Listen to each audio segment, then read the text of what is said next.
President Trump on March 13 declared the coronavirus a national emergency, unleashing an array of federal powers to combat the pandemic. Most governors also have declared local states of emergency. A complex web of laws and guidelines determine when and how a state of emergency is declared and what it involves. Here are 5 facts on emergency declarations. The main thing that Trump's declaration does is make it faster and easier to focus federal money and other resources on fighting the spreading virus. States and territories gain access to up to $50 billion in public funds for the effort. Federal agencies can waive various regulations, such as giving doctors and hospitals more flexibility to treat people remotely. The president also said he would waive interest on student loans and buy more oil for the nation's strategic reserve. The chief law the president invoked was the Stafford Act, designed to bring an orderly and systematic means of federal natural disaster assistance for state and local governments in carrying out their responsibilities to aid citizens. It grants access to an account now holding $40 billion,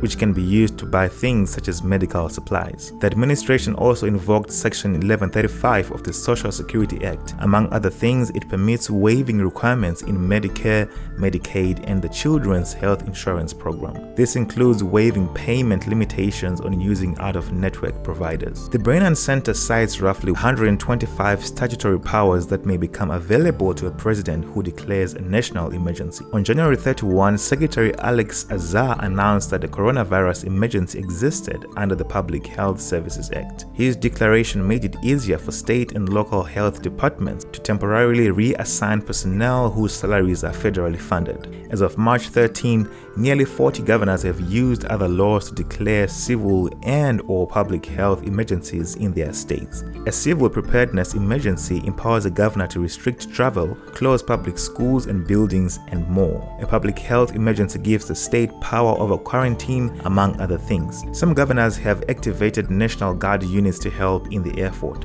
Presidential emergency declarations sometimes face stiff resistance from Congress, state governments, or other groups. In February 2019, Trump declared a national emergency on the southern border in a bid to redirect millions of federal dollars from the military and elsewhere to help build his long-promised barrier along the US-Mexico border. He correctly predicted a flood of legal challenges from several governors and others, which experts say will eventually be decided by the Supreme Court.